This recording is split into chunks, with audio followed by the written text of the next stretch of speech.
សូមគោរពជំរាបសួរពុកម៉ែបងប្អូនទាំងអស់គ្នាបាទថ្ងៃនេះជាថ្ងៃអង្គារបាទថ្ងៃទី21ពេលព្រឹកបាទអត់ទាន់ដល់ម៉ោងធ្វើការទេហើយទៅមកពីហាត់ប្រាណបាទចង់និយាយរឿងមួយបាទពេលនឹកឃើញរឿងសុខភាពហ្នឹងនឹកឃើញដល់ឆ្នាំខ្មែរបាទឆ្នាំខ្មែរយើង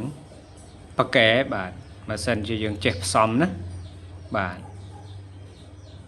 ឆ្នាំខ្លះនឹងប៉កែស័ក្តិសិទ្ធិមែនទែនណាបាទអាចជំនួសឆ្នាំពេទ្យបានណាបាទបើយើងចេះផ្សំណាបាទប៉ុន្តែបើយើងផ្សំប្រទេសផ្ដាស់ហ្នឹងគ្រោះថ្នាក់បាទបើយើងអត់ដឹងពីរូបមន្តណាបាទអញ្ចឹងខ្ញុំនិយាយអញ្ចឹងមិនមែនចេះតែអោយទៅធ្វើប្រទេសផ្ដាស់ទេបាទអានេះខ្ញុំនិយាយកាលសម័យមុនណាបាទប៉ុន្តែឥឡូវហ្នឹងមានថ្នាំពេទ្យច្រើនបាទដែលគេសិក្សាស្រាវជ្រាវ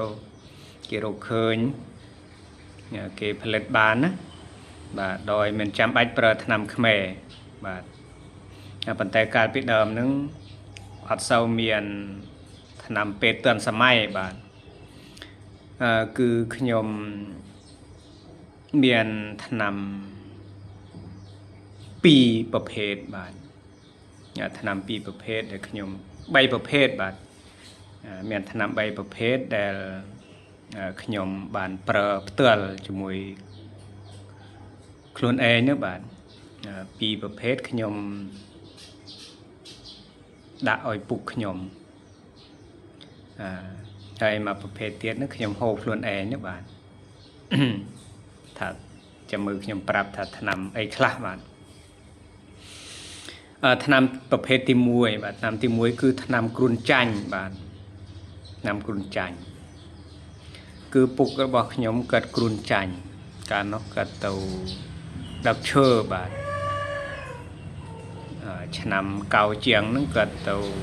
ភ្នំណាមិនដឹងភ្នំណាទេខ្ញុំនៅទូចបាទអាយុ10ឆ្នាំជាងតែខ្ញុំស្រឡាញ់ពុកស្រឡាញ់ម្ដាយខ្លាំងណាស់បាទអញ្ចឹងតែពេ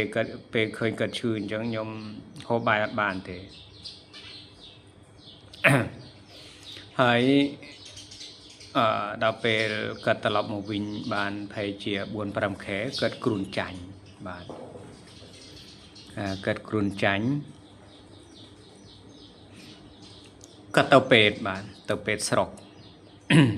ទៅពេទ្យស្រុកកាលនោះមធ្យោបាយទៅពេទ្យខេត្តហ្នឹងវាលំបាកបាទផ្លូវអីវាអត់ស្រួលទេហើយឡានអីហ្នឹងពិបាករកជិះបាទហើយដល់ពេលទៅពេទ្យស្រុករហូតបាទតាមការណាត់របស់ពេទ្យណាទៅគេឲ្យថ្នាំមកបាទពេទ្យឲ្យថ្នាំមកគាត់លេបលហឹងតិចនោះបាទអត់បាត់ទេអត់ជាបាទរហូតដល់ពេលគាត់ដល់ណាបាទឧទាហរណ៍ថាដល់ពេលល្ងាចអញ្ចឹងឲ្យតែម៉ោង6ម៉ោង7ហ្នឹងគាត់ចាប់ផ្ដើមញាក់ហើយបាទចាប់ផ្ដើមញាក់ហើយដល់ពេល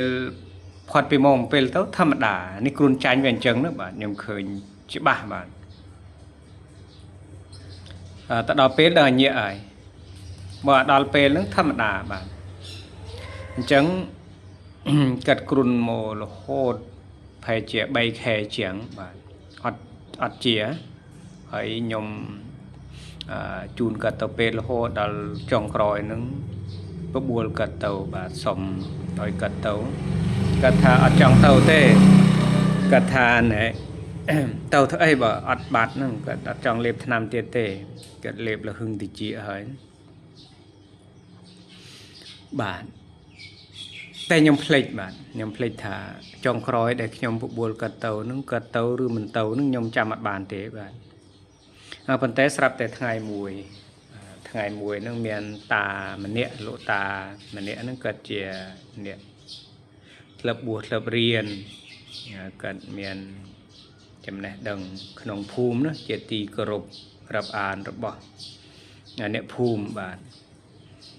គាត់បានដើរទៅលេងផ្ទះរបស់ពុកខ្ញុំ กัดตะเลงให้กันกุยเลงขังกรอมบาดขามุกเตี้ยนะบาดแม่ดำเชอแม่อะไรยังกันกุยเลงให้ซัวมาได้ขยม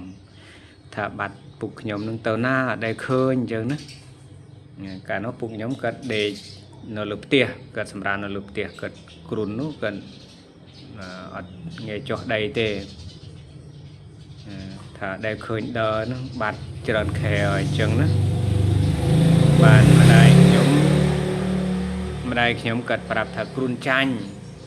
ถ้ากรุนจันเจริญแขยอดบัดเตจังกัดปรับถนำนะบาดลูตามันเนี่ยนึกกัดปรับถนำเพียงจำบานนะเพมงใบขยมนั่นนึงแต่เพมงใบลึงใหญ่เสียมงใบกัดปรับเผยขยมตกกับเพลียมนะบาดจองอ้อยปุกขยมเจียขยมกับตกกับเพลียมขยมสเกลต้องอ้อบาดถนำนึงขยมสเกลต้องอ้ออดตะปีอย่างขยมโรดบาดขยมวัดสเกลบาดนกเขมรถนำนู้คือเมียนเดิมสตราวบาดเดิมสตราวเยอะนะเมษตราวใจนะบาดมวยให้ตีปีเคลมตรายบาดเคลมดำตรายเยอะนะให้ตีใบเคลมทนวงบาดดำทนวงเยอะให้ตีบ้วนได้โกลให้ตีพรำบอกเมาบาดให้ตีปมวยสกาเนียบาดสกาเนียนั่นคือสกาเตเมนสกาเนียเกี่ยวกับแพลนเตกูเจียสมามาประเภทนะให้สกากรัมบานปีอย่างนี้ยมาสกาเตปันเตแม่ยมกัดตะบอยกัดนำยมตะบอยก็แบบเตี้ยนะเพลาเจียนนะเราเวลาหนึ่งจำถนนนะอัดบะโรเตบานเจียสมาสลักคล้ายๆนะบานนำประมวลเป็นอย่างเองบานปะเต็กชมชอลทำให้เกิดตระดาได้โกนบอกเมาอย่างนั้นนะชอลแหลกันเนาะคือเกิดโยกัดกันนัดให้โยมรุมบอกเมานะบานโยมรุมบอกเมาให้สงอตึกใบโยตึกมวยบานแต่ชอลยมทาเฮ็ดเอาไว้บานจำใบเมียนบอกเมาเมียนได้โกนหรือบ้านmà thà đầm chứa nó về chia xa được thiệt nữa tem bọc máu hết ấy này ấy có rùm dòm bỏ nó rùm nắm đó bạn rùm một pil trần hay có tập pil chùm hay có ngò tức bay vô tức mùi cứ ngò ở về chèn chiết khăng đó bà thấy cất hồ hay chạy bay năng bà chia bà bay năng nó chia nữa bà mình thâm đà thế mình cua ở chưa nữa bà tàu pet nó lép năm là hưng thì chia nữa mình thâm đà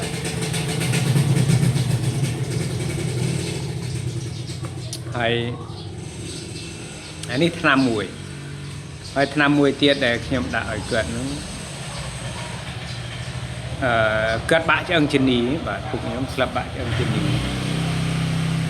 cắt bạ cho ông chân ní chư khăng bạn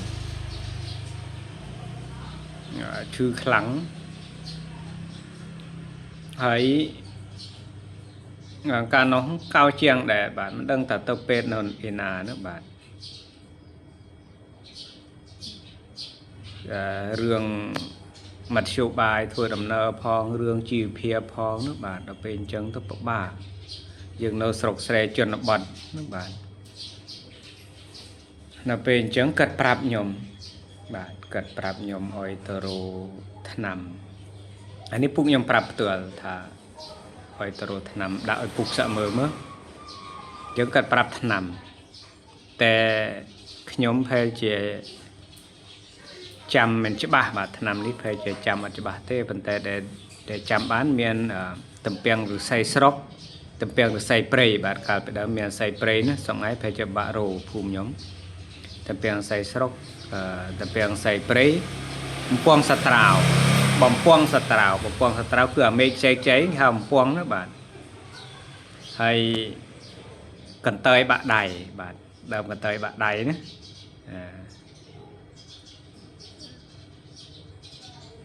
ហើយក៏មានកំបោមានថ្នាំខ្លាំងបាទអានេះដែលខ្ញុំចាំបានបាទប្រហែលជាអាចមានថ្នាំមានដើមផ្សេងទៀតណាបាទខ្ញុំមិនដែលបានសួរគាត់បន្ថែមទេហើយក៏យកមកបុកបាទយកមកបុកឲ្យល្អិតហើយយកមកបិទណាបាទបិទដល់កន្លែងគាត់ឆ្អឹងជំនីដែលបាក់ណាបាទឲ្យវាតណា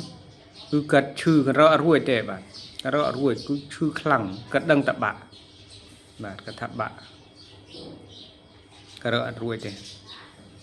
ហើយពេលបាត់ឲ្យគាត់យកកន្សែងណាបាទយកកន្សែងឲ្យបាត់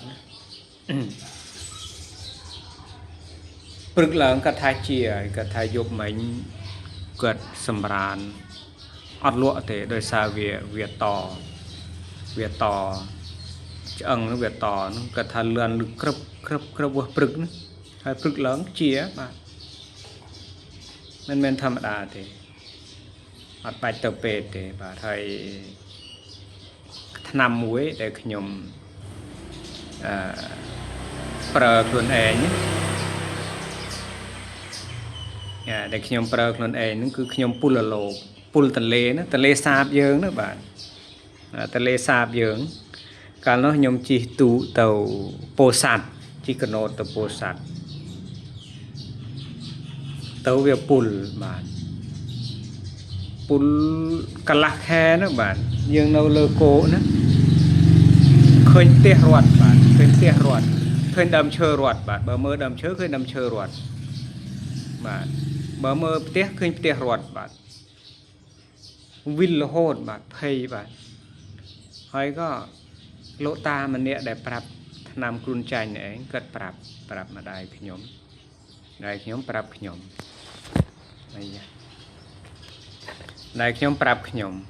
ទៅរោថ្នាំអត់ពិបាកទេបាទពុលឡូមានដើមតថុ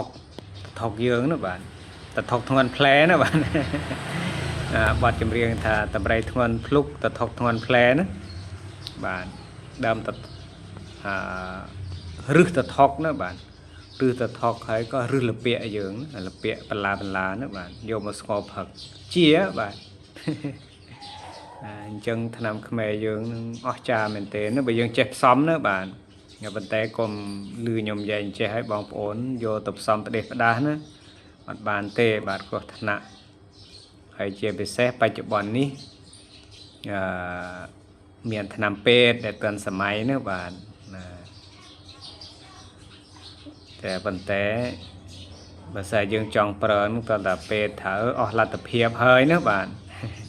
អានោះយើងអាចសាកបានបាទ